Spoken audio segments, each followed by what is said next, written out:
የፕሪቶሪያ ስምምነት የአማራ ክልልን ህዝብ ጥቅም ያሳጣ ነበር ወይ ማለት እንችላለን? ስፔሲፊካሊ ወልቃይትን ጉዳይ ብትወስድ ሰኔ 15 እንዴት ነበር የሚያስታውሱት? ዶክተር አምባቸው በደንብ እየተገናኘን እንወያይ ነበር። ጀነራል ሰዓረን ብትወስድ ቦርዲንግ ስኩል በጋራ የተማርነው ፍትሃዊ የሆነ ተጠቃሚነት በሚገባ ልክ ካላገኘው የሚል ጥያቄ ሲነሳ ነበረ። የአማራ ህዝብ እንደ ህዝብ በጠላትነት ፈርጆ የኖረው ማን ነው?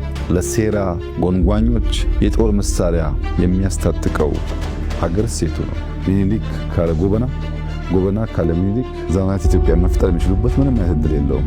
ጠመንጃ በማንሳት ወደ ጫካ የገቡ ኃይሎች አሉ። የተዘጋ ቤቱን ፍሬሽ ኤር ለማስገባት መስኮት ሲከፍት ንጹህ አየር ብቻ አይደለም ወደ ቤቱ የሚገባው። የኢትዮጵያ ህዝብ በዚህ ምርጫ ላይ ሲሳተፍ ምን መልእክት ሊያስተላልፍ እንደፈለገ መውሰድ እንችላለን? ባለፉት 5 ዓመታት ብዙ ድንቃ ድንቅ ስራዎች ሰርተናል። በዚህ 5 ዓመት ግን ፈተናው ከባድ ነው። እንቅልፍ የሚያስተኛ አይደለም። ጠቅላይ ሚኒስትር ዶክተር አብይ አህመድ በፖለቲካዊ ኢኮኖሚያዊና ማህበራዊ ጉዳዮች ላይ ከአማራ ሚዲያ ኮርፖሬሽን አሚኮ ጋር ያደረጉት ቆይታ አሁን ይጀምራል።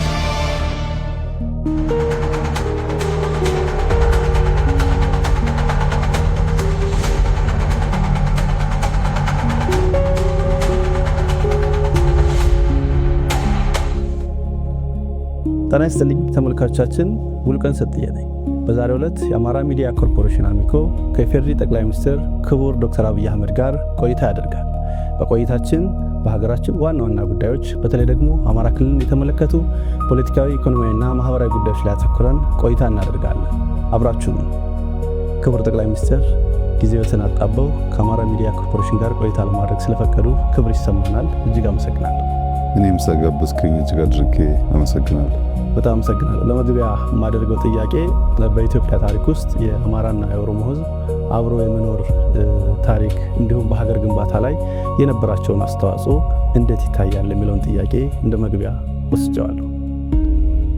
በኢትዮጵያ ውስጥ የሚኖሩ ህዝቦች በዘመናት መካከል አብረው ሲኖሩ በብዙ መልኩ የተጋመዱ፣ የተሳሰሩ፣ የተጋቡ፣ የተዋለዱ እና በጋራ የኖሩ ናቸው ሁሉም። በተለይ ደግሞ አማራና ኦሮሞን ስትወስድ በአቀማመጣቸውና በቁጥራቸው ከፍ ስለሚሉ በኢትዮጵያ ታሪክ መለስ ብለህ እያንዳንዱን አንጓ ብትመዝን በሶስት ዋና ዋና መንገዶች በስፋት የተጋመዱ መሆናቸውን ታያለህ። አንደኛው በጋብቻ ነው። ግለሰቦች ለንግድ ለውጊያ ሲንቀሳቀሱ አንዱ ከአንደኛው እያገባ የመዛመድ ልምምዳቸው ሰፊ ነው። ሁለተኛው የፖለቲካል ጋብቻ ነው። ፖለቲካው በኢትዮጵያ ታሪክ ውስጥ በነበረው ቆይታ ወንበር ለማጽናት በሚደረግ ጥረት ሰፋፊ የፖለቲካ ጋብቻዎች ተፈጽመዋል። ሶስተኛው ደግሞ ባህላዊው ጉዲፈቻ ነው። ብዙዎች በነገስታት ደረጃ የምናያቸውም ጭምር በጉዲፈቻ ምክንያት በዚህም በዚያም ወገን ሰፊ መስተጋብሮች፣ አብሮ ማደጎች፣ ባህል መጋራቶች በኦሮሞም በአማራም ህዝቦች መካከል የቆየ ልምምድ ነው። ጥቂት ምዕተ ዓመታት ወደ ኋላ መለስ ብለን የኢትዮጵያን ታሪክ ብንመለከት ለምሳሌ የሸዋ ሱልጣኔቶች የሚባለው ዘመን 350 ዓመት ገደማ ቆይቷል። የሸዋ ሱልጣኔቶች በመንግስት በፈጠሩበት ከባቢ ላይ በስፋት ኦሮሞዎች፣ አማሮች፣ አርጎባዎች፣ ጉራጌዎች፣ ሌሎችም ብሔሮች ያሉባቸው አካባቢዎች ናቸው።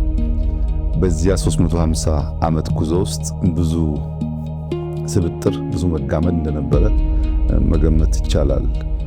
ኋላም የኢፋትን ሱልጣኔት ብንወስድ ከ130 ዓመት በላይ ቆይቷል። ከሸዋ እስከ ዘይላ የሚዘረጋ ሱልጣኔት ነው። በዚህ ቆይታ ውስጥ እንደዚህ ያለ ከፍተኛ የሆነ መስተጋብር እንዳለ መገመት ይቻላል። ከጎንደሪያን ፔሪድ በፊት ሰርጸ ድንግል መካከል አካባቢ ተነስቶ እስከ ምጽዋ በነበረው ዘመቻ ሰፊ ጦር ይዞ ስለሄደ በዚያ ሂደት ውስጥም ከዚህ አካባቢ ወደ ሰሜን ብዙ መዋሃዶች እንደነበሩ ታሪክ ይናገራል። የጎንደሪያን ፔሪድ ብቻውን ግን ወስደህ ብታይ የነዚህ ህዝቦች በዘመናት መካከል በፖለቲካል ጋብቻ እና ጉዲፈቻ የነበራቸውን ውህደት በደንብ ማየት ትችላለህ። ሱስንዮስን ብትወስድ በዚህ አካባቢ ያደገ ሰው ነው። ከዚህ ዘምቶ ነው ወደዚያ አካባቢ የነገሰው። በኋላ ከአጼ ባካፋን ብትወስድ፣ ኢዮአስን ብትወስድ ቅድም ያነሳሁት ወይም ጉዲፈቻ ወይም ጋብቻ የሚታይባቸው ነገስታት ናቸው። በነበራቸው ቆይታ ውስጥ እንደዚህ ያለ ውህደት ታይቷል። በኋላ ከጎንደር ኢምፔሪየር በኋላ የየጁ ዳይናስቲን ብትወስድ እንደዚሁ ከመቶ ዓመት በላይ የቆየ ዳይናስቲ ነው። በዛ ውስጥም ከየጁ የተነሱ ወደ ጎንደር ወደ ጎጃም ሰፊ ውህደቶች ነበሩ። በወሎ ጎንደር፣ ጎጃም፣ ሸዋ መካከል ሰፊ እንቅስቃሴና መዋሃዶች እንደነበሩ ያ ታሪክ ያሳያል። ሰምተህ እንደሆን ስማቸው ጎላ ጎላ ብለው የሚነሱ ራስ አሊ ቀዳማይ፣ ራስ አሊ ካላይ፣ ራስ ጎክሳ የሚባሉ ሰዎች የነበሩባቸው ዘመኖች ማለት ነው። ከዚያም በኋላ የወሬመኖ የሚባል ዳይናስቲ በስፋት በታሪካችን ውስጥ ይነገራል። ይሄም ከ200 ዓመት በላይ የቆየ ዳይናስቲ ነው። በተለይ በደቡብ ወሎ አካባቢ እዛ በነበረው ቆይታም እንደዚሁ ወደ ሸዋም ወደ ጎንደር ጎጃምም ከፍተኛ ውህደት እንደነበር ያሳያል። በዚያ ዘመን ውስጥ ስማቸው ገኖ ከሚነሱ ሰዎች አንዷ ወርቂቱ ስሟ ጎልቶ ይነሳል። እነ ራስ ሚካኤል ስማቸው ይነሳል። በዚያ ዘመን ውስጥ የምታነበው የምትማረው ታሪክ የሚያሳየው እነዚህ ህዝቦች በስፋት አብረው ሲዘምቱ፣ አብረው ሲዋጉ፣ አብረው ሲያለሙ፣ አብረው ሲያጠፉ ተዋህደው የነበሩ ህዝቦች መሆናቸውን በደንብ ታሪካችን ይናገራል። ወደ ኋላም ወደ ቅርቡ ዘመን መተህ ለማየት ብትሞክር ዘመናዊት ኢትዮጵያን ታሪክ ያየ ሰው ከነዚህ ህዝቦች ውህደት ውጤት ውጪ ሊያት አይችልም። ሚኒሊክ ካለ ጎበና፣ ጎበና ካለ ሚኒሊክ ዘመናዊት ኢትዮጵያ መፍጠር የሚችሉበት ምንም አይነት እድል የለውም። እነዚህ ሰዎች ተዋህደው ነው የፈጠሩት። ብዙ ጊዜ ወደ ደቡብ ያለው ግጭት ይነሳል። ነገር ግን የሸዋው ኃይል ጎጃም ከራስ አዳል በኋላም ንጉሥ ተክለ ሃይማኖት ጋር ተጋጭቷል። ወሎ ከሚካኤል ጋር ተጋጭቷል። አርሲ ወላይታ ተጋጭቷል።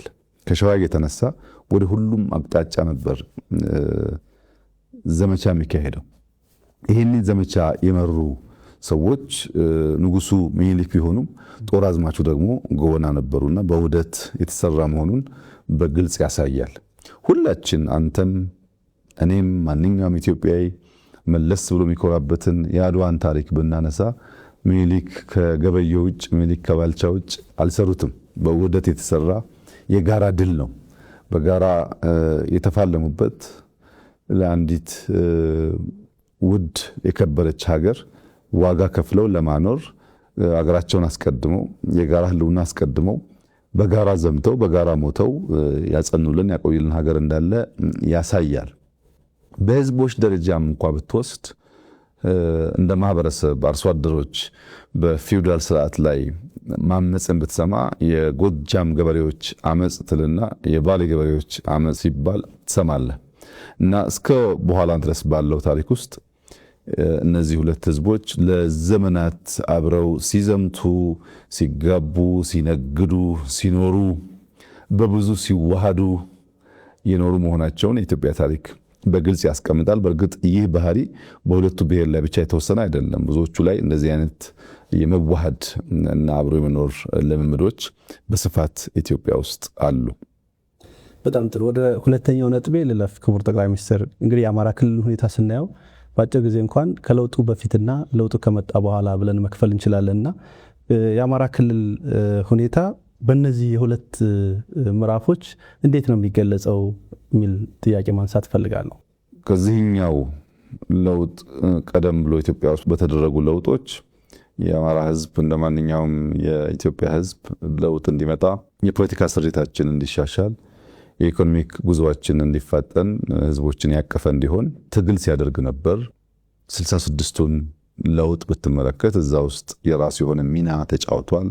የ83ቱን ለውጥ ብትወስድ እንዲሁ ጎላ ያለ ሚና ተጫውቷል። የ2010ሩን ብትወስድ የአማራ ህዝብ እንደ ማንኛውም የኢትዮጵያ ህዝብ ለውጥ መጥቶ ለመሻሻል ለማደግ ከፍተኛ ተጋድሎ ማድረጉን ታሪክ ይናገራል። ከለውጥ ማግስት የነበረው ጉዞ የአማራ ህዝብ ወይ መላው የኢትዮጵያ ህዝብ ማለት ይቻላል በከፍተኛ ተስፋ የተሞላበት ሁለት እጁን ዘርግቶ ለውጡን የተቀበለበት በዚያ ለውጥ እሰራለሁ፣ አተርፋለሁ፣ አገር አጸናለሁ የሚል ህልም በብዙ የሚታይበት የሚገለጥበት ሁኔታ ነበረ። በእርግጥ በ2010 የመጣው ለውጥ በቅርብ ስለሆነ ሁሉም ሰው እንደሚያስታውሰው ከዚያ ቀደም በነበረው የፖለቲካና የኢኮኖሚ ስሪት ኢትዮጵያ ውስጥ የመዘጋት፣ የመታፈን፣ የመታሸግ ምልክቶች ነበሩ። አንድ ሰው ረዘም ላለ ጊዜ ከቤቱ ወጥቶ ወደ ራሱ ቤት ቢመለስ ያ ቤት ተዘግቶ የቆየ እንደሆነ ልክ በሩን ከፍቶ ሲገባ ቤቱ ሳፎኬትድ ይሆናል፣ ያፍናል፣ ይሸታል። የመጀመሪያው ስራው መስኮት ከፋፍቶ ንጹህ አየር እንዲገባ ቤቱ እንዲናፈስ ማድረግ ነው። ያንን መናፈስ ሳታደርግ እንደ ከዚህ ቀደሙ ቤት ውስጥ የለመድከውን የኑሮ ዘዬ መቀጠል አትችልም። የኛም ፖለቲካ ያ ሁኔታ ነበረው። ትንሽ ፖለቲካውም ኢኮኖሚውም ታፍኖ ተዘግቶ ስለቆየ ከፈትፈት አድርጎ ማናፈስ ይፈልግ ነበር። በዚያ በነበረ ሁኔታ መቀጠል ስለማይቻል እንደ ለውጡ እንደመጣ መስኮቶቻችን ከፋፈትን። እነዚያ መስኮቶች ከእስር ቤት ሊሆን ይችላል፣ ከውጭ ሀገር ሊሆን ይችላል፣ የፖለቲካ ዝንባሌ የማይታይባቸው ሰዎች የፖለቲካ ስብዕና መላበሳቸው ሊሆን ይችላል። ብዙ አይነት ሰዎች በዚያ መከፋፈት ውስጥ በፖለቲካ አውድ ውስጥ ለመሳተፍ ሙከራ አድርገዋል። እንግዲህ አንድ ሰው የተዘጋ ቤቱን ፍሬሽ ኤር ለማስገባት መስኮት ሲከፍትና ለማናፈስ ሲሞክር ንጹህ አየር ብቻ አይደለም ወደ ቤቱ የሚገባው። አብሮት ትንኞች ይገባሉ፣ ቢምቢዎች ይገባሉ። ቢምቢ በሳይዟ በጣም ትንሽ ናት። ነገር ግን ተኝተህ የቢምቢን ድምፅ ሰምተህ ከሆነ መተኛት አትችልም። ያቺ ትንሿ ጥንጥየዋ ቢምቢ ባላት ድምፅ ታውካለች፣ ትቀሰቅሳለች። አንዱ ዝቅተኛ ጉዳቷ እንዳተኛ ማወክ ነው። ሁለተኛውና ከዛ የሚከፋው ግን አንተን በመንደፍ ደምህን መምጠጥ ነው። ደምህን መጣ ግን አትተውም፣ በሽታም ልታመጣብህ ትችላለች። እንደዚህ ያለው ሁኔታ በኢትዮጵያ ፖለቲካል አውድ ውስጥ ተፈጥሯል። በማናፈስ ውስጥ ተቀላቅለው የገቡ ቢምቢዎች አሉ። ከፍተኛ ድምፅ በማሰማት ለማወክ የሚሞክሩ፣ ከዚያም ሲያልፍ የኢትዮጵያን ብሔራዊ ጥቅም ለመናደፍ የኢትዮጵያን ህልውና ለመገዳደር ከሚፈልጉ ኃይሎች ጋር እስከ መሰለፍ የሚሄድ ዝንባሌ ያሳዩ። በዚያ መከፈት ምክንያት መድረክ አግኝተው ሁኔታው ከተስፋ ትንሽ ጨለምለም ደንገዝገዝ ወዳለ ሁኔታ፣ ስጋት ወዳከለበት ሁኔታ እንዲገባ ለማድረግ እየሞከሩ ኃይሎች አሉ። ይህንን ዝብርቅርቅ መንፈስ ነው የምታየው በሁሉም ክልሎች። በአማራም ክልል በከፍተኛ ደስታ የተቀበለው የደገፈው፣ በኋላ በተፈጠረ ሁኔታ ደግሞ ምንድነው የመጣብን የሚል ድንግዝግዝ ስጋት እያደረበት እየዋለ እያደረ ሲመጣ ግን ነገር እየተገለጠ ሲሄድ የመደመር መንገድ ብቸኛው አማራጭ መሆኑን፣ ለመበልጸግ የሚደረገው ጥረት ተገቢ ጥረት መሆኑን ያመነ ኃይል ሆኖ እንግዲህ ዘንድሮ ያንን በምርጫውም አረጋግጧል። ብቸኛው ኢትዮጵያን የማጽኛው መንገድ ቅድም በታሪክ ያነሳሁት ውህደት እንደተጠበቀ ሆኖ ያንን በሚያርቅ፣ በሚያድስ፣ በሚያሻሽል፣ በሚያሰፋ መንገድ መሄድ ብቻ ነው እንደ ሀገር ተከባብረን ተዋደን በጋራ ጥረን ግረን አንዲት ታሪካዊት ሀገር ማጽናት የምንችለው የሚል እምነት የያዘበት ጊዜ ይመስለኛል። ወደ ለውጡ ልውሰዶትና ልክ ለውጡ እንደመጣ እርስዎ ወደ ኃላፊነት ሲመጡ ያደረጉት ወደ አማራ ክልል ተጉዞ የተለያዩ ሰዎች ጋር ቀጥታ ፊት ለፊት መገናኘት፣ ከዛም በመለስ ከለውጡ ከትንሽ ወራት በኋላ እንዲሁ በየልዩ ቤተ መንግስት የአማራ ክልል ተወካዮችን አነጋግረው ነበርና ይህንን ለምንድን ነበር ያደረጉት? በእርግጥ ከለውጥ ማግስት ሳይሆን ትንሽ ወደ ኋላ ይሄዳል። በ2003 ክረምት የከፍተኛ አመራሮች ስልጠና ነበር። በዚያ ስልጠና ወቅት ከአንዳንድ የአማራ ጓዶች አመራሮች ጋር ንግግር የጀመርንበት ጊዜ ነበር።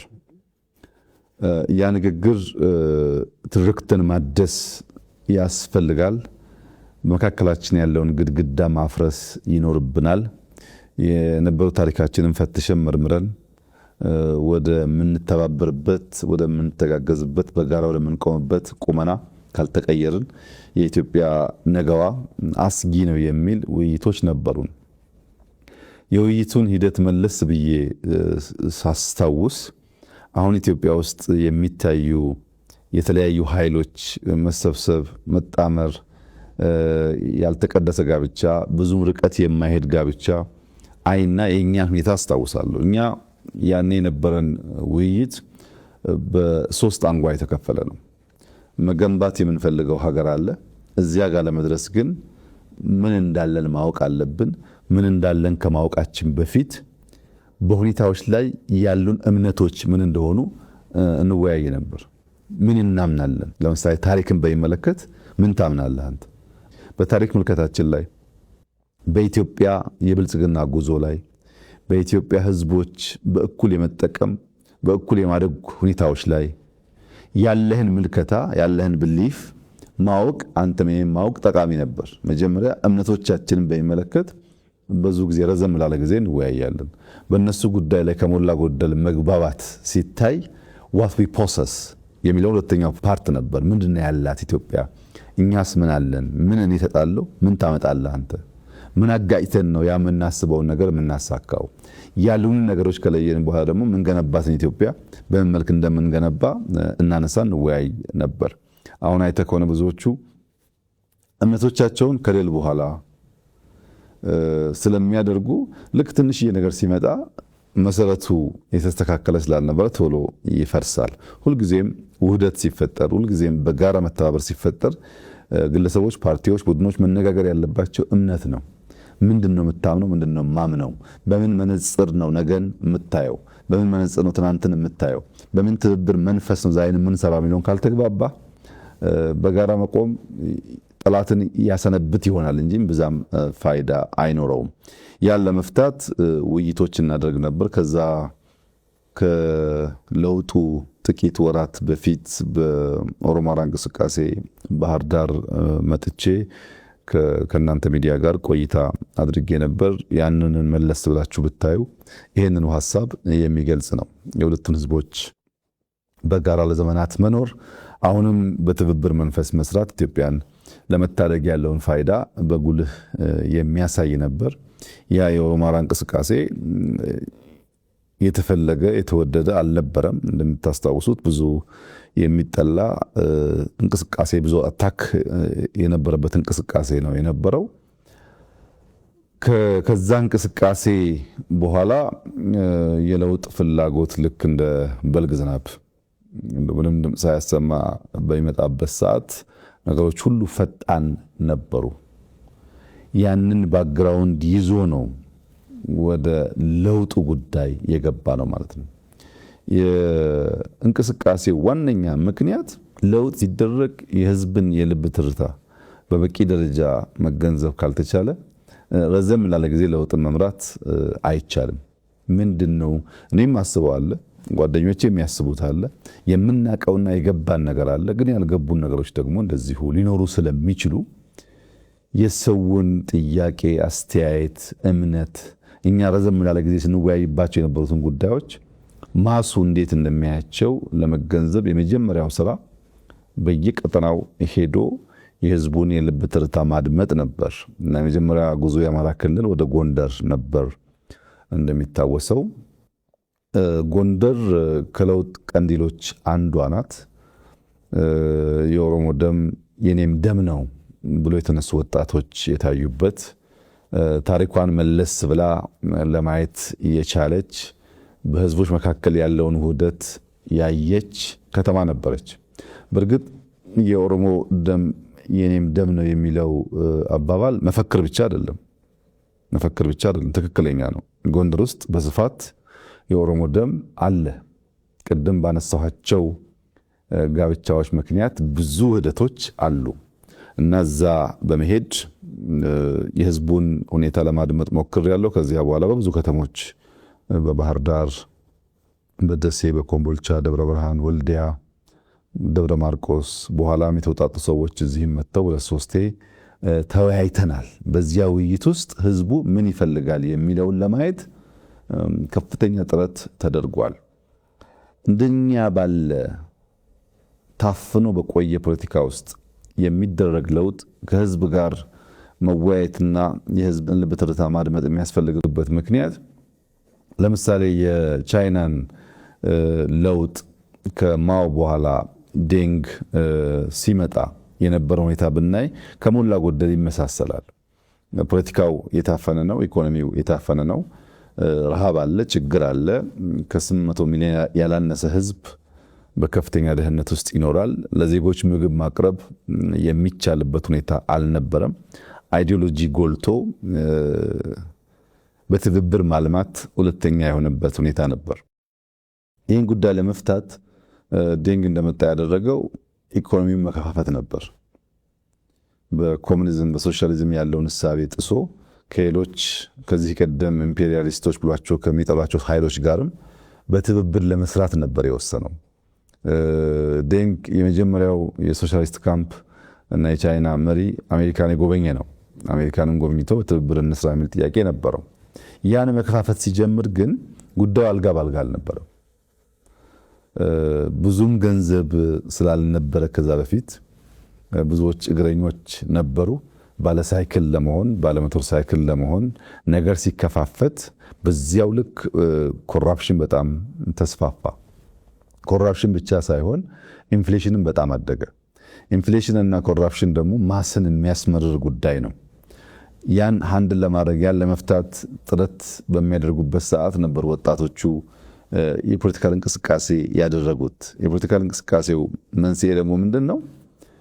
ኢኮኖሚያችን ኢምፔሪያሊስት ካልናቸው ትናንት ከጠላናቸው ሰዎች ጋር የሚቀላቀል የሚከፈት ከሆነ ፖለቲካችን ቢከፈት እንዳለበት፣ ፖለቲካችን ልክ እንደነሱ ዴሞክራሲ ይሁን፣ ልክ እንደነሱ ምርጫ ይኑረን የሚል ጥያቄ ነበረ።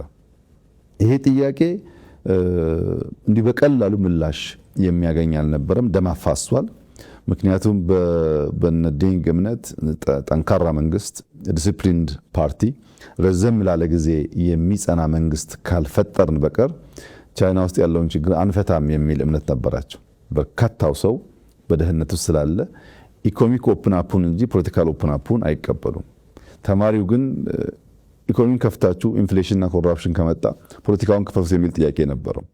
ያን ለመከላከል ነበር ወደ ደም መፋሰስ የገቡት። በእኛ ሁኔታ አስቸጋሪ የሆነው ነገር ኢኮኖሚክ ኦፕን አፕ አድርገን ፖለቲካውን ብንተው ወይም ፖለቲካል ኦፕን አፕ አድርገን ኢኮኖሚ ብንተው ኢትዮጵያ ውስጥ ያለውን ሁኔታ መቀየር አንችልም። ስለዚህ ህዝብ ካወያየን የልብ ትርታን ካደመጥን በኋላ እንዴት አድርገን ነው ሁለት ዋና የሪፎርም ዋና የስብራት መንስኤዎቻችንን በመክፈት ምናስባትን ሀገር ልንሰራ የምንችለው የሚለውን ነገር ዲዛይን ለማድረግ ያ ውይይት በእጅጉ አስፈላጊ ነበር። ብዙ ተምረንበት ሰሜን፣ ምዕራብ፣ ምስራቅ፣ ደቡብ ብትሄድ የኢትዮጵያን ፍላጎት ከሞላ ጎደል የሚቀራረብ መሆኑን አይተን ከዚያ በኋላ ነው እንግዲህ መደመር በተሟላ ቅርጽ ወጥቶ የኢትዮጵያ ብቸኛው መንገድ በተደመረ መንገድ ወደ ብልጽግና መጓዝ ነው። ካልበለጸገች ካልተደመረች ህልውናዋ አደጋ ውስጥ ሊገባ ይችላል ወደሚል መንግስታዊ ንድፍ የገባ ነው ማለት ነው። በጣም ጥሩ። አንድ ክስተት ልመልሶት ነው። ከለውጡ በኋላ እንደሚያስታውሱት ክቡር ጠቅላይ ሚኒስትር አማራ ክልል ላይ ከሚታወሱ ታሪኮች ውስጥ አንድ ሰኔ 15 የሚባል መጥፎ ታሪክ አለንና እንዴት ነበር የሚያስታውሱት? ለምንድን ነው የተከሰተው ብለው ያስባሉ እርስዎ? ደግሞ ከለውጥ ማግስት ስለነበረ ከኢትዮጵያ ፖለቲካም ጋር ያለው ተጽዕኖ ቀላል የሚባል አይደለምና እንዲሁም ደግሞ አሁን የአማራ ክልል ያለበት ሁኔታ ምን የሚታወቅ ነው። ለአሁን ላለበት ሁኔታ አስተዋጽኦስ ያበረከተ ነበር ብለን መውሰድ እንችል ይሆን? የሰኔ 15ቱ ክስተት መነሾ አድርጌ የምወስደው ቤዚክሊ ከሁለት ጉዳዮች የሆነች ይመስለኛል። አንደኛው ስሁት ግምገማ ነው። አንድ ነገር ለማሳካት የምትሰራው ግምገማ በበቂ ዳታ ላይ በበቂ ኢንፎርሜሽን ላይ ያልተመሰረተ ከሆነ ጉጉት ይቀድምና መሻት ይፈጥንና ወደዚያ ለማድረስ የሚገባህን መንገድ በትክክል ዲዛይን ሳታደርግ ጥፋት ታመጣለህና ስሁት ግምገማ አንዱ ችግር ይመስለኛል። ይሄ እዛ ላይ በቃ ሳይሆን ከዛ በኋላም በተደጋጋሚ የምናየው ችግር ነው። ሁለተኛው ችግር በሁለት እግር ማነከስ ነው። ለውጥ ተቀብለህ ኃላፊነት ተቀብለህ የህዝብ አደራ ተቀብለህ በሌላ መንገድ ደግሞ ያልተቀደሰ ጋብቻ የመደበኛ ኃይሎች ጋር አድርገህ እዚህም እዚያም ለመሆን የሚፈለግ ሁኔታ በአንዳንድ ሰዎች ይታይ ስለነበረ ያም የፈጠረው ይመስለኛል። ግምገማውም ችግር አለ፣ እንደገና ደግሞ በሁለት እግር ማነከሱም አለ። እዚህ ተቀምጦ እዚያ ሆኖ ደግሞ እዚህ የመሻቱ ፍላጎት የተቀላቀሉ ነገሮች አሉ። በአንድ መንግስት ወይም በአንድ ፓርቲ እቅድ የሚመራ ስብስብ ሳይሆን እቅዱን ከተለያየ ሶርስ የሚወስድ ኃይል ያለበት ግን በጋራ የሚነጋገር የሚሰበሰብ የሚወያይ በዛ ሂደት ውስጥ ደግሞ ጥፋት ሊያመጣ የሚችል ክስተት ሆኗል። እንግዲህ ቅድም ላነሳልን እንደሞከርኩት የኢትዮጵያ ህዝቦች የመዋሃድ ታሪክ ቢኖራቸውም አብሮ የመዝመት ታሪክ ቢኖራቸውም በዘመናት መካከል ስልጣን ሲመጣ በኃይል አልጋ ሳይጸና የመገዳደር ፍላጎት የባህላችን አንዱ አካል ነው። በልጅ ኢያሱ ዘመን መለስ ብለህ ታሪክ ብታገላብጥ ይሄን ነገር በቀላሉ ማየት ትችላለህ። በጃንሆይ ጊዜ የታህሳስ ግርግር የምንለውን በኋላ 56 ላይ ያጋጠመውን ብንወስድ የዚሁ ተቀጽላ ነው። በደርግ ዘመን 1981 ያየነው መሰል ባህሪ ነው። በኢህአደግ ዘመን መጠኑ ዝቅ ያለ ቢሆንም በ2001 አካባቢ መጠነኛ ፍላጎቶች ተንጸባርቀዋል። በእኛም ጊዜ በሰኔ 2010 16 ላይ ከለውጡ 2 ወር 3 ወር በኋላ መሰል ሙከራዎች በመስቀል አደባባይ ተካሂደዋል። በኢትዮጵያ ታሪክ ውስጥ ሁልጊዜም በኃይል ፍላጎትን ማሳካት፣ በኃይል ስልጣን ለመያዝ መሞከር፣ ሰው በመግደል ስልጣን ለመውረስ መሞከር ነበር ማለት ነው። የሰኔ 15ቱን ከነዚህ ከላይ ከዘረዘርኳቸው ክስተቶች ለየት የሚያደርገው በክልል ደረጃ በከተማ ደረጃ ዝቅ ብሎ ለመፈጸም የተሞከረ ሙከራ ነው። በክልል ደረጃ እንደዚህ ያለውን ጉዳይ ፈጽመህ ምን ታሳካለህ የሚለው ጉዳይ ቅድም ያልኩት የስሁት ግምገማ ውጤት አካል ይመስለኛል። እንዴት ታስታውሰዋለህ? እንዴት ይታወሳል አልከው፣ የታሪካችን የጠባሳችን አካል አድርጌ ነው የማስታውሰው። በሶስት መንገድ ጠባሳ ጥሎብን አልፏል። አንደኛው ባጣናቸው ግለሰቦች፣ የለውጥ ኃይል የቼንጅ ኤጀንትስ የሚባሉ በለውጥ ውስጥ ከፍተኛ ሚና ያላቸውን ሰዎች ያሳጣ ክስተት ነው። ለምሳሌ ዶክተር አምባቸውን ብትወስድ 2003 ጀምሮ ንግግር እናደርግ ነበር ካልኩ ሰዎች አንዱ ነው። አምባቸው በዚያ ጊዜ በነበረን ውይይት ከፍተኛ ጉጉት ነበረው ለለውጥ። ግን እምነቶቻችንን ምንድነው ያሉን፣ እንዴት እናሳካቸዋለን፣ መቼ እናሳካቸዋለን የሚለውን ነገር ለመወያየት ከ2003 በኋላ አማራ ክልል እያለ ተደጋጋሚ ሲመጣ እንገናኝ ነበር። በኋላ ሁለታችንም የካቢኔ አባላት ሆነን በደንብ እየተገናኘን እንወያይ ነበር። ዝም ብሎ ኦቨርናይት የተፈጠረ ነገር አይደለም። ብዙ ምክክሮች፣ ውይይቶች፣ የተለያዩ ሰዎች በውስጥ እያቀፉ መሄዶች ነበሩበት። ጀነራል ሰዓረን ብትወስድ ሰዓረ አጋጣሚ ሆኖ ቀደም ብሎ ሃይ ስኩል ቦርዲንግ ስኩል በጋራ የተማርነው አንድ ትምህርት ቤት ነበር። ትምህርት ቤቱ ደግሞ ቦርዲንግ ስለነበረ ቀንም ማታም የመገናኘት እድል ነበረን። ረዘም ያለ ጊዜ ትውውቃለን። በኢትዮ ኤርትራ ጦርነትም ከዚያም በኋላ ባሉ አጋጣሚዎች አልፎ አልፎ የመገናኘት የመነጋገር ልምዶች ነበሩን፣ ቅርብ ነበረን።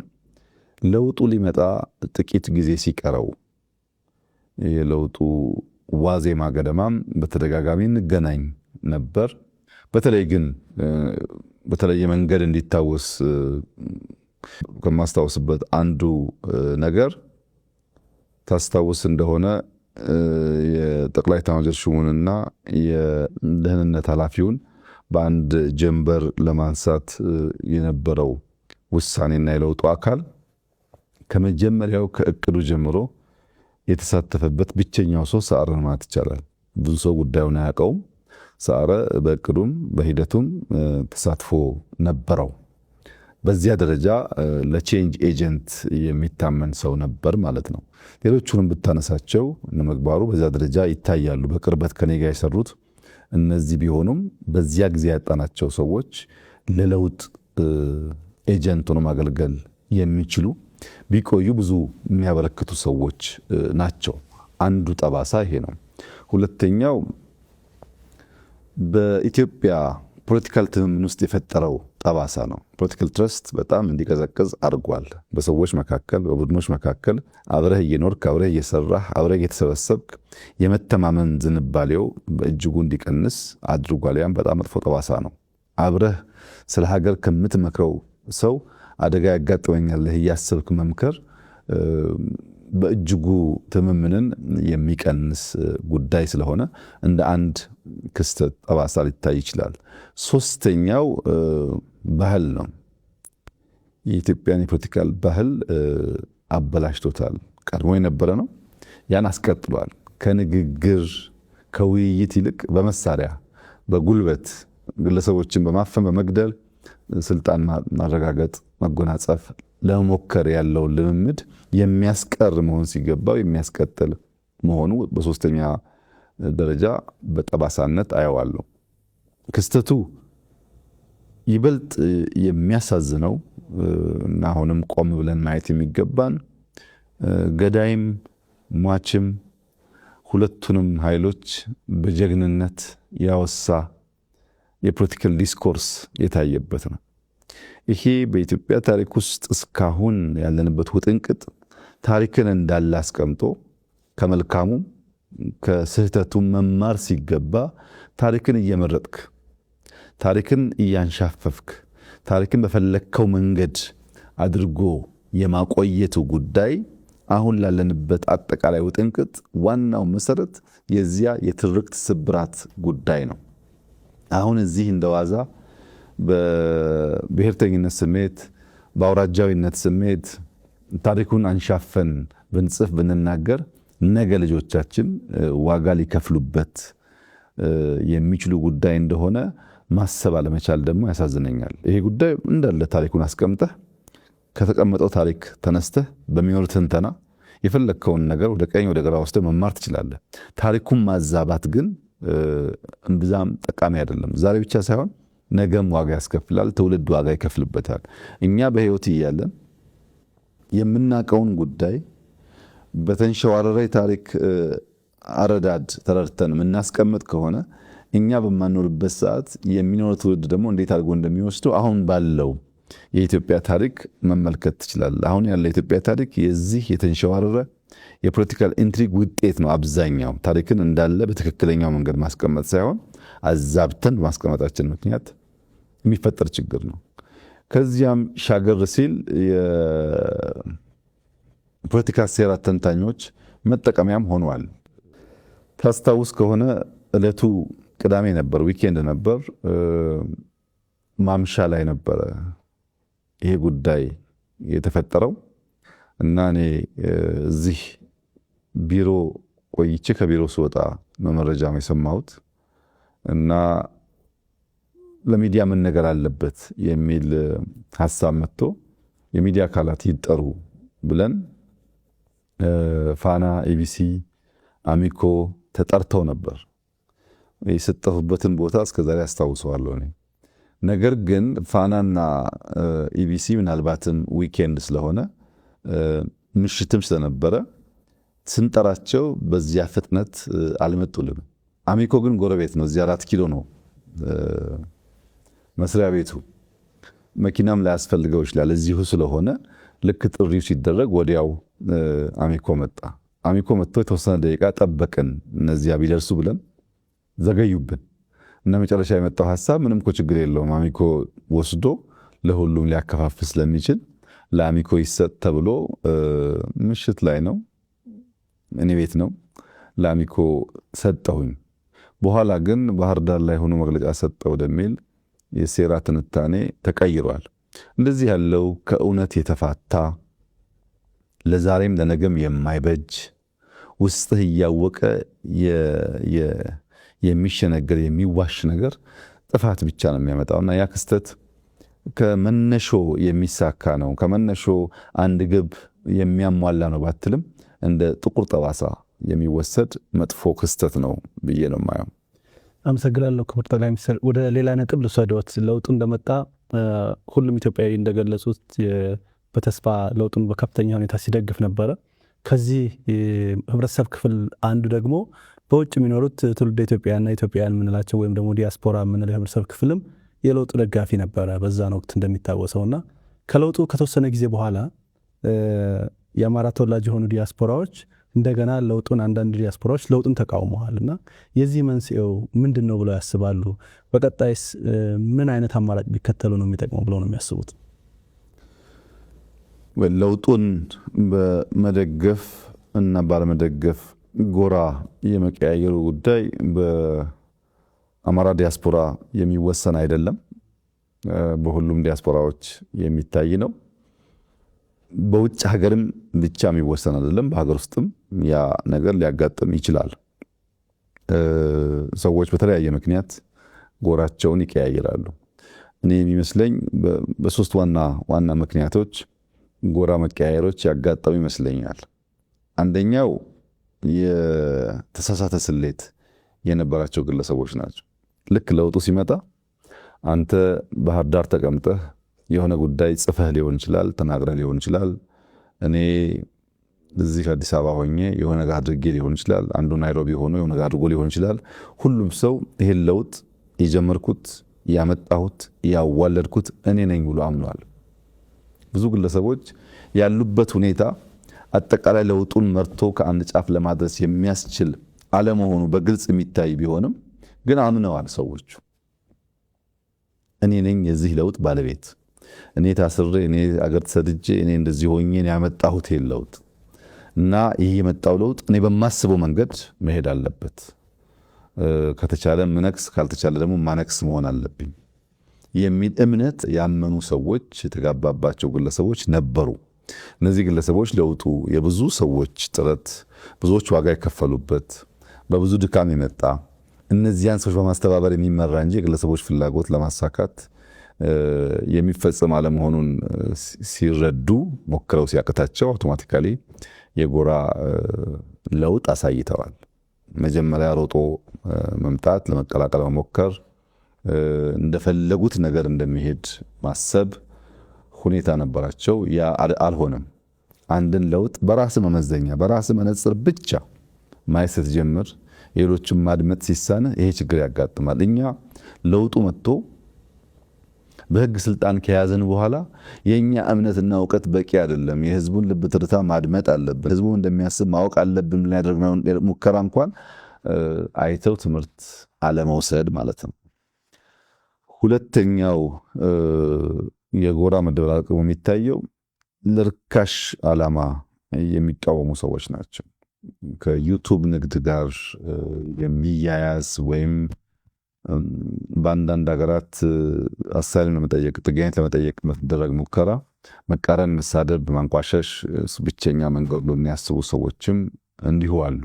ይሄን የምታየው አንዳንድ ሰዎች በጣም ያንቋሽሹ ሲሳደብና ኢትዮጵያ ሲመጡ እኛ እኮ እንዲህ ያልመሰለንም ሀገር ተቀይሯል፣ ብዙ ለውጥ ነው ያለው፣ በደንብ አልነገራችሁንም፣ በጣም እንደተጸጸቱ ሰዎች ሆነው ይቀርባሉ። ሄዶ ደግሞ ትንሽ 6 ወር 8 ወር ሲቆይ የግድ ገንዘብ ጥቅም ስለሆነ መልሶ ያ ባህሪ ሲያገረሽ ታያለ። እንደነዚህ አይነት ሰዎች አሉ። በሶስተኛ ደረጃ ግን እውነተኛ ጥያቄ ያላቸው ሰዎች ደግሞ አሉ። በአንዳንድ ጉዳይ ላይ እውነተኛ ጀኖን ጥያቄ አንስተው በበቂ ደረጃ ምላሽ ያላገኙ ሲመስላቸው እንደዚህ አይነት ስሜት የሚሰማቸው ሰዎች አሉ። ያ የኛም ድክመት ያለበት ሊሆን ይችላል እና የተለያየ ጎራ ነው፣ በአንድ ካታጎሪ የሚወሰድ አይደለም። መንገዳቸው ምን ይሁን እንዴት ይቀጥሉ ይሻላል ላልከኝ ያው እውነተኛ ጥያቄ ያላቸው ቀርብ ብሎ ማየት ነው። ይምጡ፣ ይመልከቱ፣ ይጠይቁ፣ አብሮ ይስሩ። ለውጥ ዳር በመቆም ብቻ አይሳካም፣ መሳተፍ ይፈልጋል። ወንዝን ለመሻገር አብሮ መዋኘት እንጂ ውሃውን ዝም ብለህ ብትወቅሰው አይበጅም፣ አይጠቅምም። ስለዚህ ኑ አብረን እንዋኝ። በዋና ውስጥ በጣም ብዙ ፈተና ይኖራል። በዛ ሂደት ውስጥ ነው ትክክለኛውን ነገር የምታገኙት ብዬ ነው መክረው። በተሳሳተ መልኩ በተሳሳተ ስሌት ውጤቱን የገመቱ ሰዎች የኢትዮጵያ ነባራዊ ሁኔታ ያኔ ብቻ ሳይሆን አሁንም የተገነዘቡ አይመስለኝም። የኢትዮጵያ ነባራዊ ሁኔታ መገንዘብ፣ ዘመኑን መገንዘብ ያስፈልጋል።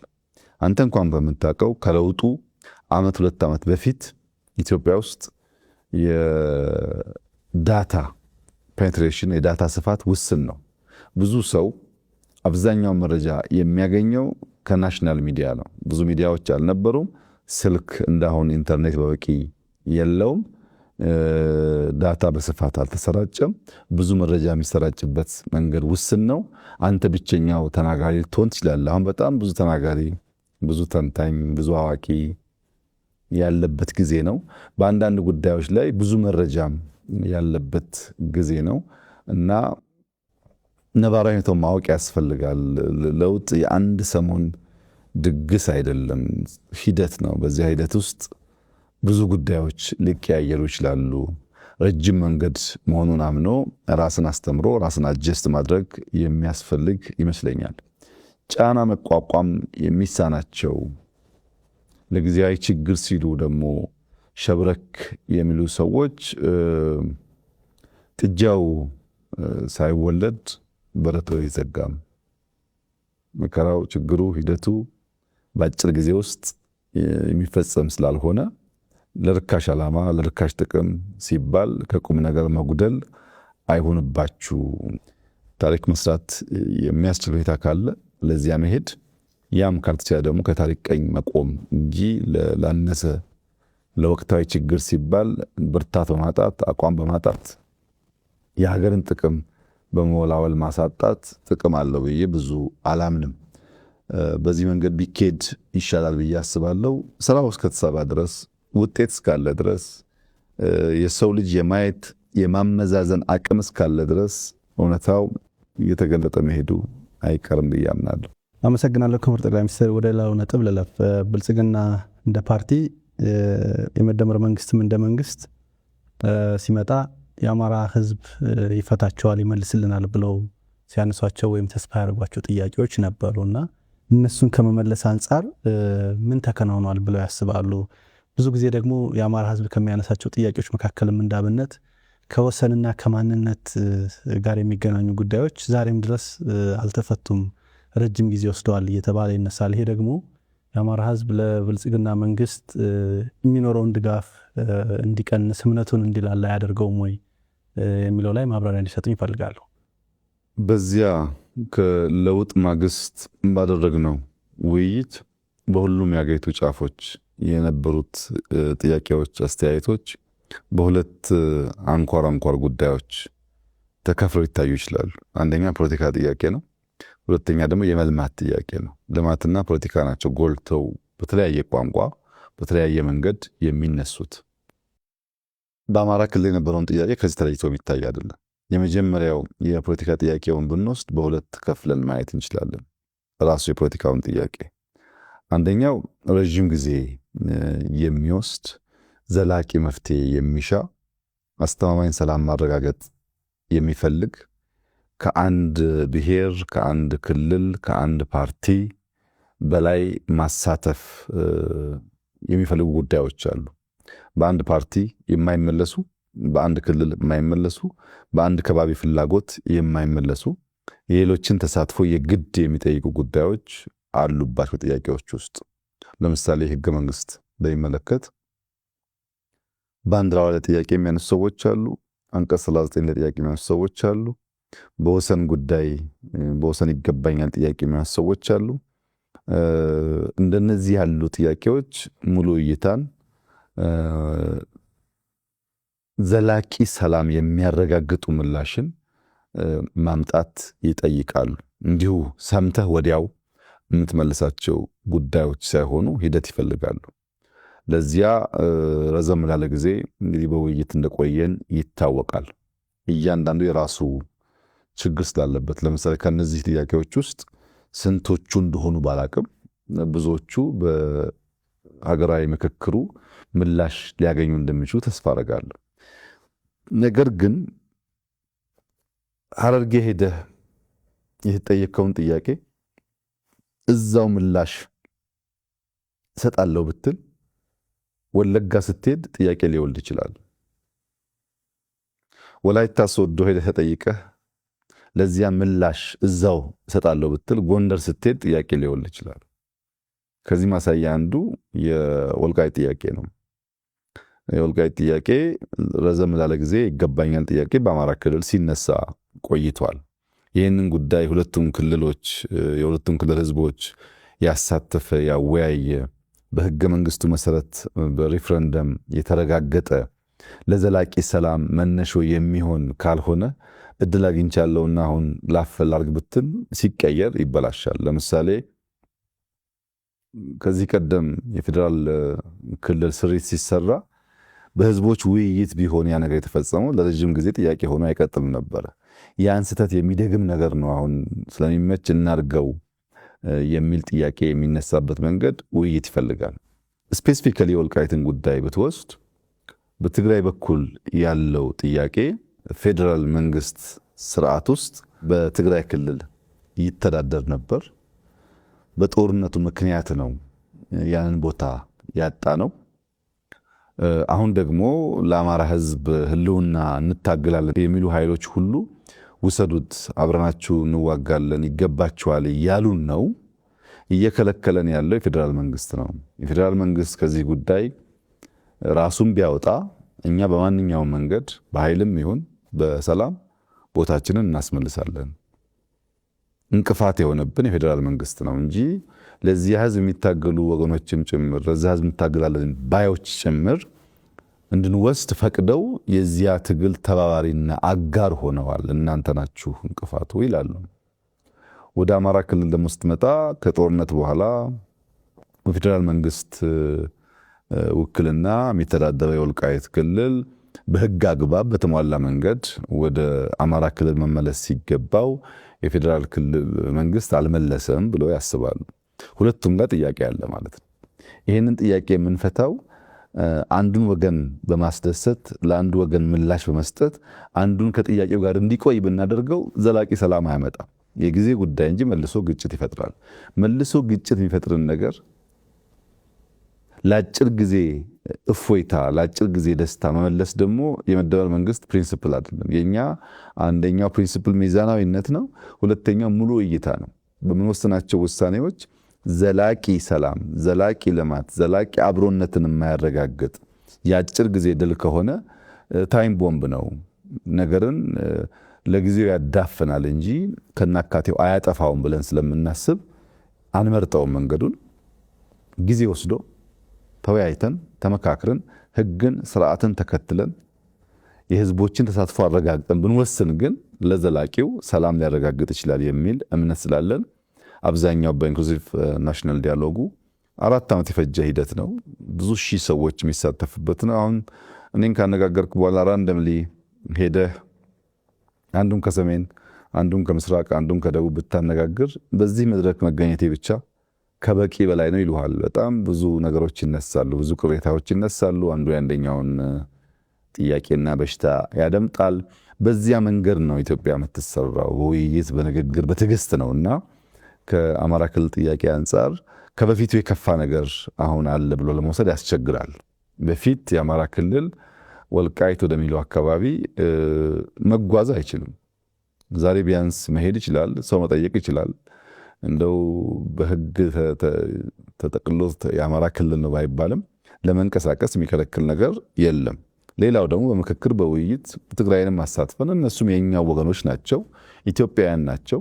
እነሱም በሚያስከፋ መንገድ የምንፈጽመው ነገር ጥቅም የለውም ብሎ ማመን ያለበት የአማራ ክልል ማህበረሰብ በዛም በዚህም ያለው የተዋሃደ ቅድም እንዳልኩት የተዋለደ በብዙ ጉዳይ ውስጥ አብሮ ያለፈ ህዝብ ነውና ሁለቱንም ህዝብ በሚያሳምን በውይይት በምክክር ዊን አፕሮች ብንከተል ዘላቂ ሰላም ያረጋግጣል። ከዛ ውጭ ያለው መፍትሄ ለአማራም አይጠቅምም፣ ለኢትዮጵያም አይጠቅምም፣ ለትግራይም አይጠቅምም ብለው የመደበን መንግስት በጽኑ ያምናል። ነገር ግን ከረጅም ጊዜ ምላሽ ከሚሹ ባሻገር ያሉ በአጭሩ ፓርቲው መንግስት መመለስ የሚገባቸውን ብዙ ፖለቲካል ጥያቄዎች ግን ምላሽ አግኝተዋል። ለምሳሌ በፓርቲ ውስጥ እኩል ተሳትፎ አልነበረም። አንደኛ ባለቤትና ጎረቤት ነበር። ኢትዮጵያውያን ከፊሉ ባለቤት ከፊሉ ጎረቤት ወይም አጋር ተብሎ የተከፈለበት ሁኔታ ነበረ። ባለቤት ከተባሉትም ደግሞ ሃይራርኪ ነበራቸው። ዴሞክራሲን በሚያሳይ መንገድ ባለቤትነታቸው የሚያረጋግጥ ነገር አልነበረም። ለምሳሌ ፓርላማ ውስጥ ኦሮሞ፣ አማራ በቁጥራቸው ምክንያት በርከት ያለ ወንበር ቢኖራቸውም በፓርቲ ውስጥ ግን ኦሮሞም፣ አማራም፣ ትግሬም እኩል ወንበር ነበራቸው። እኩል ወንበር ነበራቸው ማለት መንግስቱን የሚመራው ፓርቲ ነው። ፓርቲ ውስጥ የማጆሪቲ ሩል ማይኖሪቲ ራይትስ የሚባለው የዲሞክራቲክ ፋውንዴሽን መሰረቱ እሳቤው አልነበረም። ቲፒኤልኤፍ 9 ሰው አለው፣ ኦህዴድ 9 ሰው አለው። እነዚህ ሰዎች በኩል ድምፅ ነው ወስነው ያ ውሳኔ ወደ ፓርላማ የሚፈጸመው። ይሄ ተሳትፎን የተዛባ ያደርገዋል፣ መስተካከል ነበረበት የሚል ጥያቄ ነበር። ሪጂናል ኦቶኖሚ ክልሎች ከፌዴራል መንግስት በህግ ከተሰጠው ስልጣን ባሻገር ጣልቃ ሳይገባባቸው በነፃነት ልማታቸውን፣ ሰላማቸውን፣ ፖለቲካቸውን እንዲያራምዱ መፍቀድ ላይ እንደሚታወቀው ውስንነት ነበር። ያንን መመለስ ብዙ የሌሎችን ክልሎች ተሳትፎ ሳይፈልግ ራሱ መንግስት ራሱ ፓርቲ መወሰን መቀየር ይችላል። በፌዴራል መንግስት አካታችነትን በሚመለከት ኢሹዎች ነበሩ። በቁልፍ ተቋማት ውክልናችን ለምሳሌ አየር መንገድ ወስደህ፣ ቴሌኮም ወስደህ፣ ሜቴክ ወስደህ እንደዚህ ገንዘብ ያለባቸው ሺፒንግ ላይንስ ወስደህ የሚታየው ካቢኔ ብቻ ሳይሆን ሌሎችም አካባቢዎች ላይ የነበረው ውክልና አሳታፊ አካታች አልነበረም የሚል ስሞታ ቅሬታ ነበር። ያለ መፍታት ብዙ ርቀት ተኪዷል። መጥፎ ትርክቶች አሉ። አንደኛው እንደ ገዢ፣ እንደ ጨፍጫፊ፣ እንደ አጥፊ የሚወስድ ትርክት አለ። ይሄ ደግሞ በዘላቂነት ኢትዮጵያን እያጠፋ እየከፋፈለ ነውና ትርክት ማድረቅ አለብን፣ ማስተካከል አለብን የሚል ጥያቄ ነበር። እሱን ለመፍታትም የውስጥ ውይይት የመንግስት ውሳኔ በቂ ስለነበረ ማድረግ ተችሏል። ሌሎች የፖለቲካ ኃይሎች ወይም አመለካከት ያላቸው ፓርቲዎች በመንግስት ስርዓት ውስጥ ማሳተፍ፣ ኢንክሉሲቭ መሆን ችግር አለ፣ አሸንፍ ያለውና በቃ እኔው ብቻ ነኝ የማስተዳድረው የሚል እሳቤዎች ኢትዮጵያ ውስጥ አሉ። ያም ጎጂ ነው የሚል ነገር ነበር። እንደምታስታውሱት በካቢኔያችን የሚፎካከሩ ፓርቲዎች ገብተው በጋራ ነው ባለፉት 5 ዓመታት ሀገር የመራ ነው። ያም በቂ አይደለም። በፓርላማ ውስጥ ተሳትፎ ያንሳል። ይሁነን ብለን ሌሎች ኃይሎች እንዲሳተፉ መልቀቅ አለብን፣ ማሳተፍ አለብን የሚል ምናልባት ኤክሰፕሽናል የሆነ ውሳኔ አሁን እንደ ዋዛ ብናየው ነገ ደግሞ ማግኘታችንን እናያለን። አንድ ሁለተኛ ደግሞ እስካሁን ባለን ታሪክም ሌሎች ሀገራት ታሪክም ብንወስድ ሊመረጥ የሚችል ገዢ ፓርቲ ግድ የለም ሌሎች የሚሳተፉበትን እድል ልፍጠር ብሎ ማድረግ ላይ ውስንነት ነበር። እኛ ዘንድሮ አድርገነዋል። እንግዲህ በፓርላማ፣ በካቢኔ፣ በፓርቲ፣ በክልል ኦቶኖሚ ትርክትን በማድረቅ ኢንክሉሲቭ መንግስት በመመስረት ሀገርኛ እሳቤዎች ላይ መሰረት ያደረገ መንግስት በመመስረት ረገድ ምንም ልታወዳድር አትችልም። ለምሳሌ አብዮታዊ ዲሞክራሲ ስለ መከላከያ ያለው እሳቤ፣ አብዮታዊ ዲሞክራሲ ስለ ህዝቦች ያለው እሳቤ፣ አብዮታዊ ዲሞክራሲ ስለ መንግስት ያለው እሳቤና የመደመር መንግስት ያለው እሳቤ ለየቅል ነው፣ አይገናኝም። የመደመር መንግስት መነሾ ቢያንስ 4 ኢትዮጵያ ውስጥ የምናውቃቸውን መሰረታዊ መሰረታዊ እምነቶች፣ ልምምዶች፣ ባህሎች እንደ መነሾ ይወስዳል። አንደኛው ቅኔ ነው። ቅኔ ኢትዮጵያ ውስጥ አንድ ሰው በሰምና በወርቅ በግልጥ ሊትራሊ በሚተረጎምና በማይተረጎም መንገድ የሚናገርበት ቋንቋ ነው። ሚስጥር አዘል ቋንቋ ነው። ያን ሚስጥር አዘል ቋንቋ የማይረዳ መንግስት ከሆነ ከህዝብ ጋር ሊግባባ አይችልም። ካልተግባባህ ደግሞ ካልተነጋገር ካልተደማመጥክ ደግሞ እምነት አይፈጠርም። ህዝብህን ለማድመጥ የኢትዮጵያ ህዝብ የሚናገርበት ዘዬ፣ ልምምድ፣ ባህል ሌሎች ሀገሮች ከምናውቀው ለየት ይላል። ቅኔ የሚባል በሁለት መንገድ የሚተረጎም ልምምድ አለው። ይህንን እንደ አንድ የኮሚኒኬሽን ብሪጅ አድርጎ ይወስዳል የመደመር መንግስት። ሁለተኛው የተበተኑ ሀብቶች አሉ። ፍራጃይል የሆኑ እውቀቶች፣ የሰው ኃይል ካፒታል አለ። ይህን ሰብስቤ ይህንን ደምሬ አንድ አዲስ ነገር እንዲከሰት ኢመርጅ እንዲያደርግ እሰራለሁ የሚል መንግስት ነው። ይህን የመሰብሰብ የመደመር ዝንባሌ ደግሞ ደቦ ከሚባል ከኢትዮጵያ አርሶ አደሮች ልምምድ እንደ አንድ ፋውንዴሽን ይወስደዋል። ደቦ ማለት እርሻ ደርሶብኛል ተባብረን እንረስ፣ አብራችሁን የኔን ስራ ስሩልኝ የሚል የኢትዮጵያ ልምምድ ነው። ይሄ ለኛ ለምናስበው እሳቤ በእጅጉ ያግዛል። ሶስተኛው በታሪካችን ውስጥ ቅድም እንዳነሳሁት በየጊዜው ግጭቶች አሉ። ሰላማዊ ጉዞ ብቻ አይደለም ያለው። የእምነት፣ የብሔር፣ የመሬት ይገባኛል፣ የተለያየ ስልጣን ይገባኛል ግጭቶች ነበሩ። እነዚህን ግጭቶች እየፈታ ያቆየበት መንገድ የሪኮንሲሌሽን ካልቸራችን ሽምግልና፣ ካሳ፣ እርቅ፣ ይቅርታ የሚባሉ ነገሮች አሉት። ይህንንም እንደ አንድ ፋውንዴሽን የመደመር መንግስት ይወስዳል። በሀገራችን እኮ ድል በሀብት አለ፣ ሽምግልና የሚባል እርቅ አለ፣ ይቅርታ አለ፣ ካሳ አለ። ይህንን እንደ መሰረት በወስደው በውስጥ ያሉትን ቅራኔዎች ለመፍታት ያግዘኛል። ደቦ ተሰብስቤ ለመስራት፣ ቅኔው ከህዝብ ለመደማመጥ። ግን ይሄ በመጀመሪያው ሌየር ላይ ፈርስቲር ላይ ያለው የሀገር ግንባታ መንገድ ብቻውን በቂ አይደለም። ኢንስቲትዩሽን ግንባታ ደግሞ ያስፈልጋል።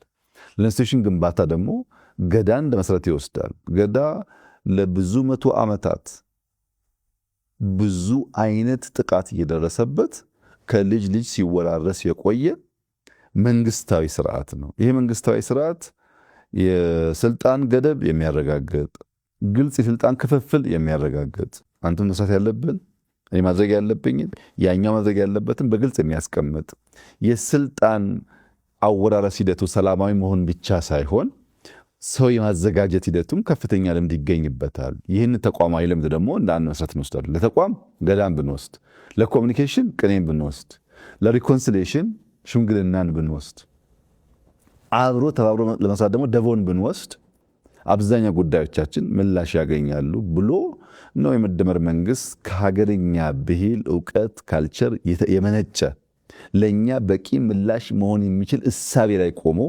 የመንግስት ስሪቱን የነደፈው እና በእንደዚህ ያለው ጉዳይ በጣም ትላልቅ ምላሾች ተሰጥተዋል። ሌላው ደግሞ እኛ ምን መልሰው ልጆቻችን የሚመልሱት ጉዳይ ሊኖር ይችላል። ሁሉም ነገር በአንድ ጀንበር ስለማይመለስ አንዳንዱን በትዕግስት ማየት ለአማራም ሌሎችም ህዝቦች አስፈላጊ ጉዳይ ይመስለኛል።